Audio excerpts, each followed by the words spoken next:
What's up, people? Johnny here again. Ngasi kita matang wari sasi. Ko. Ado ay hugjarage. Ado sing korang ulur siar taki juga. Matang ni video hugjarage.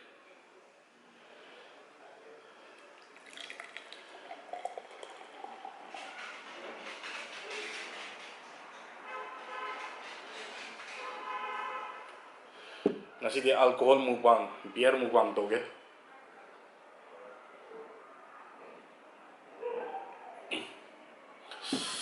Oh yeah.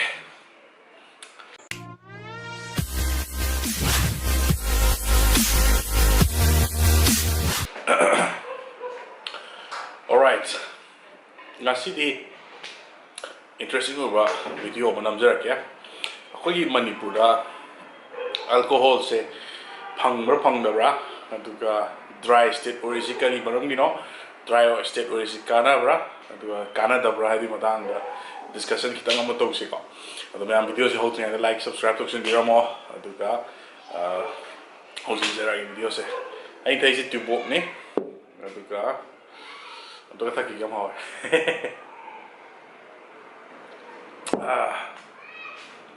humang so ni na ko simam tha jam nuai bit ko ado ngasi video se kitang 18 years plus ki na video tor ga angang sa yu thak taw nyam di si video se ki ngora no ko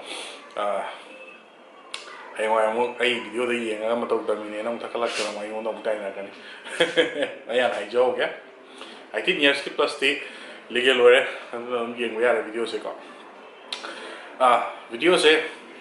kain do ge dai na si video se kui ram ni semning ba ado matam su phang da hai ta re ka sumang ni soi ado Manipur se dry state ni mayam khangna ra bu ni alcohol gi koi law lai ko Manipur da ko prohibition act kana 1991 sidagi hongna koi Manipur da alcohol sungba natraga yonba si illegal oi ko consumption se ado Manipur da 1991 dagi na horaga hojik paw se dum thinga ko se law gi makhat de dum thingba aduka Manipur se north east ta keno oil alcohol consumption the number 1 ne ta se ka aduna dry state se mapan gaktani dry state se che da gaktani dry state oil se ka adu Manipur se one of the wettest state ni ko adu one of the wettest state ni mamang se hi COVID hold ngai da koi keno to se Manipur se sisna number 1 oi koi notice da you thak paragi percentage se koi gi hele Manipur sta ado krai gi pusala kono sigi tu bo ka se kai de pusala kono ha se ayamna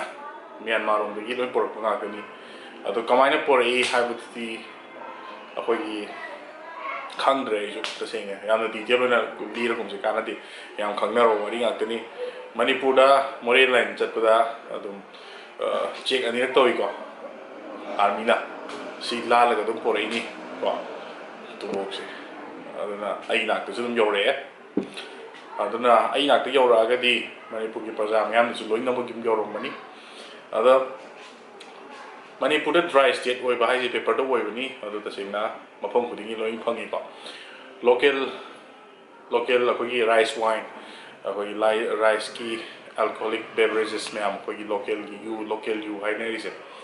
cheng na saw yu se koi ya na song ye mafam da ko phayeng andro adagi khulkhul adagi tribal dawa area sing adagi koi maitei gi su ya na song ye hai ta re sak mai gi so koi maitei na song gi ta seng na maitei gi origin yeng or matam da di swaina si koi traditional ga sakon na hai ta re ko aduna ngasagi you have a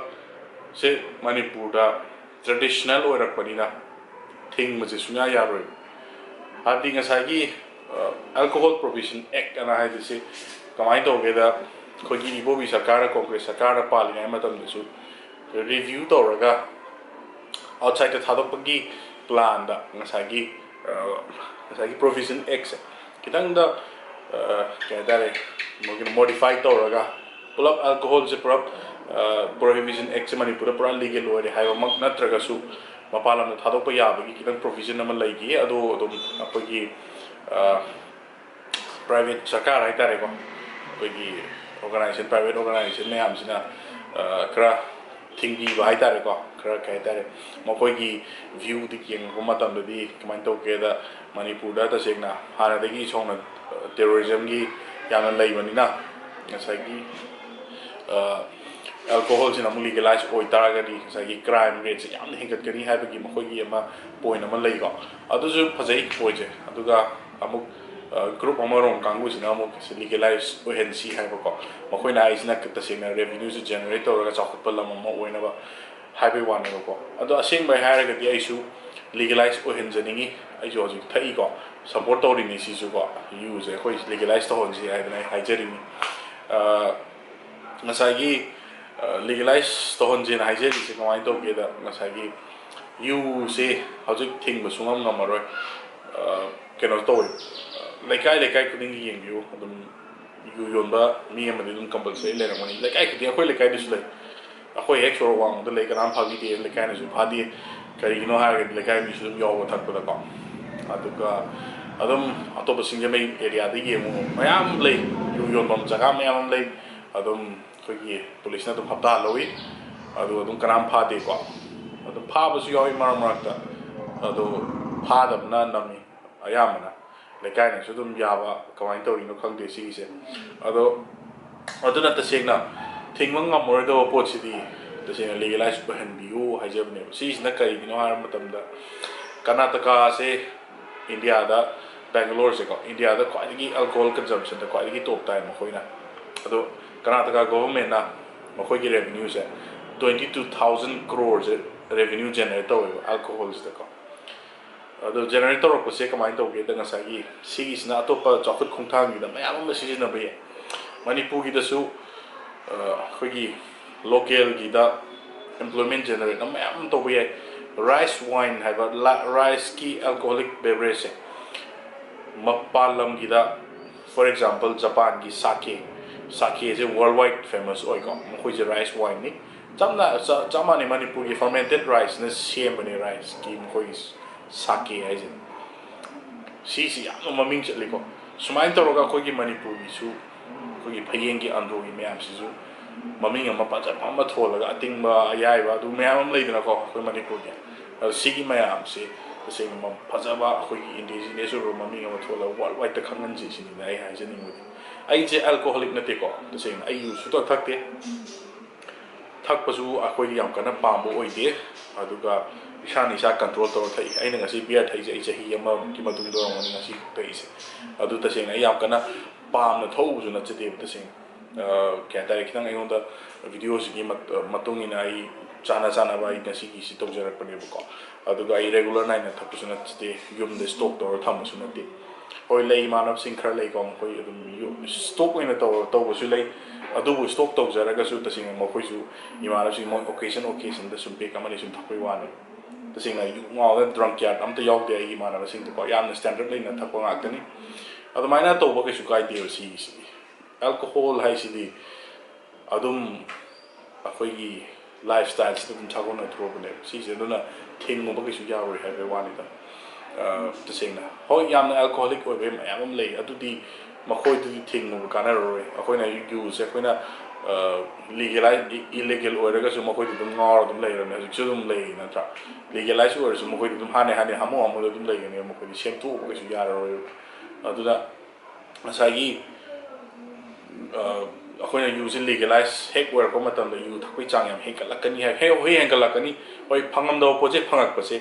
ma'am हराउने को हराउने celebrate याम तौने अदुना हामगी सही अमनी दि खंगेन हेकट किनी अदुदगी दम balance सम दम चटकिनी अदुबु ngसागी revenue generate तोरको दि सही खुदिंग दम तोरगा ngसागी मणिपुर की सोथारी मैम डेवलपमेंट मैम सिदा लोइनो mention बलोइनो यादिने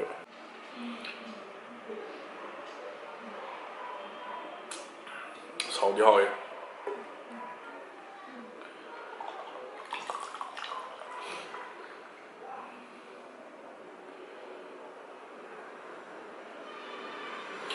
ada ai videos nga si se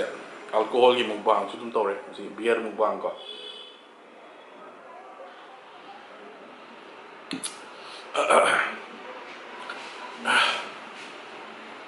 ꯑꯗꯨꯅ ꯑꯩ ꯉꯁꯤ ꯁꯦꯝꯖꯔꯤꯕ ꯚꯤꯗꯤꯑꯣꯁꯦ ꯃꯅꯤꯄꯨꯔꯒꯤ ꯑꯣꯔꯒꯅꯥꯏꯖꯦꯁꯟꯁꯤꯡꯀꯣ ꯑꯜꯀꯣꯍꯣꯜ ꯊꯤꯡꯕꯒꯤ ꯃꯥꯌꯣꯛꯇ ꯑꯜꯀꯣꯍꯣꯜ ꯊꯤꯡꯒꯗꯕꯅꯤ ꯍꯥꯏꯗꯅ ꯊꯤꯡꯕꯤꯔꯤꯕ ꯃꯌꯥꯝ ꯃꯈꯣꯏꯗ ꯑꯩꯅ ꯇꯁꯦꯡꯅ ꯀꯔꯦꯝꯅꯔꯒ ꯚꯤꯗꯤꯑꯣ ꯅꯝꯖꯕꯁꯤ ꯅꯠꯆꯗꯦ ꯉꯁꯥꯏꯒꯤ ꯃꯈꯣꯏꯒꯤ ꯄꯣꯏꯟ ꯚꯦꯂꯤꯠ ꯑꯣꯏꯕ ꯃꯌꯥꯝ ꯑꯃ ꯂꯩ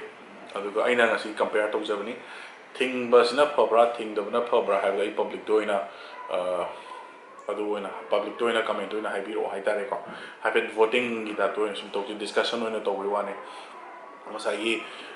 ꯊꯤꯡꯕꯁꯤꯅ ꯐꯕ꯭ꯔꯥ ꯑꯗꯨꯒ ꯊꯤꯡꯗꯕꯁꯤꯅ ꯐꯕ꯭ꯔꯥ ꯑꯩꯒꯤꯁꯨ ꯑꯩꯒꯤ ꯑꯣꯏꯕ ꯄꯣꯏꯟꯠꯇꯣ ꯑꯩ ꯐꯣꯡꯗꯣꯛꯆꯕꯒꯤ ꯋꯥꯅꯦꯕꯀꯣ ꯑꯩꯒꯤ ꯃꯣꯠꯇꯗꯤ ꯇꯁꯦꯡꯅ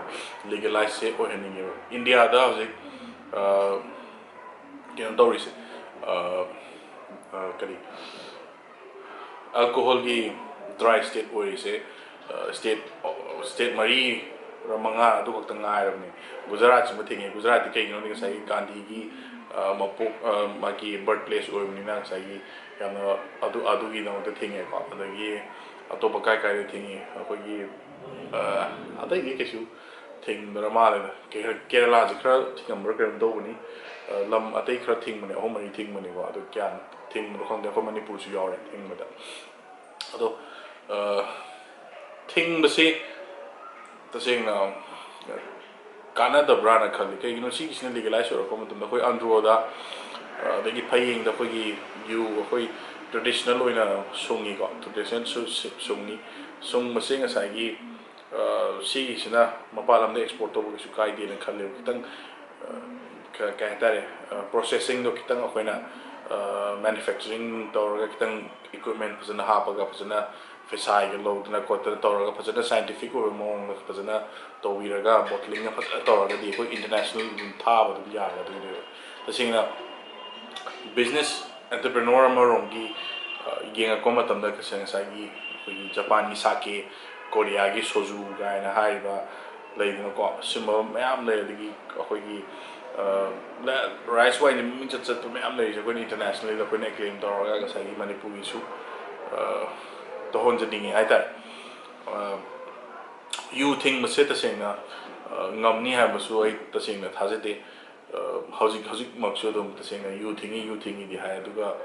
tasengna maham jaga khuni mak loina bok phangi ko black to loin phangi ha tare army canteen jo loina bu su no yawi adu public to loina bu open tawi dum sala dum lei ru yai karam kai da haiti dagi local gi adu ma ko gi lekai dis dum you yon mamma dum lei ada ai na ngasi phaying chalu ro dum adum hojik dum lei dum lak ko yani adu dry state ne hai adum thengnarago budi dum phai place na su ko ado tasengna legalize num ohenjani hai tare si ado mayam su mot phong do biro hai pet ai tasengna yu ga tasengna yana pamu boi gwa na te ko si sina heng wa ko state ta kanara ka do ba mayam do ai ado haija bai wa ne abi si dagi alcohol consumption hai se tasengna kogi yamna revenue da generate yamna to ya ba yamna kana ba keno na ta means of source of income na ta kogi keno government ki pa beer se alcohol da number 1 ni worldwide da number 1 ni alcoholic beverage number 1 ni keno toris masagi consumption toris ko beer se aduna masagi adagi mo local made kaiba foreign Indian manufactured foreign liquor have adu gi su ta sena akoi whiskey gumba Johnny Walker gumba adagi akoi Kingfisher gumba adagi akoi Jamesons gumba adagi leidna ko adagi Red Label mayam leiba tu the mayam leidna ko si mayam se ta sena loino phangi Manipur da phangdo na te ko adagi makoi gi any karma ma thokko matum da koi Manipur da tradition na ma dum moinare luhong da yu yaw do ya de mantri mandol mayam su makoi gi luhong da moi function am do yu lo yaro kani ado adagi mu sosti da yu yaro kani adagi hajing po do yu yaro kani adagi hajiki ni poloi bo mi si do yu yaro bo su ꯉꯁꯥꯏꯒꯤ ꯄꯣꯠꯂꯣꯏꯔꯤꯕ ꯃꯤꯗꯣ ꯃꯈꯣꯏ U ꯄꯤꯗ꯭ꯔꯗꯤ ꯄꯣꯠꯂꯣꯏꯕ ꯌꯥꯗ꯭ꯔꯦ ꯍꯧꯖꯤꯛ ꯃꯇꯝꯁꯦ ꯑꯗꯣ ꯇꯁꯦꯡꯅ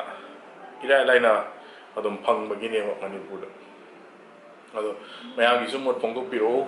ꯑꯗꯨ ꯑꯩ ꯀꯅꯥꯝꯇꯗ ꯑꯊꯝꯗꯅ ꯆꯦꯂꯦꯟꯖ ꯇꯧꯕꯩ ꯋꯥ ꯅꯠꯆꯗꯦ ꯑꯩꯈꯣꯏ ꯃꯅꯤꯄꯨꯔꯒꯤ ꯑꯣꯔꯒꯅꯥꯏꯖꯦꯁꯟꯁꯤꯡꯗꯁꯨ ꯑꯩ ꯀꯔꯦꯝꯅꯕꯩ ꯋꯥ ꯅꯠꯆꯗꯦ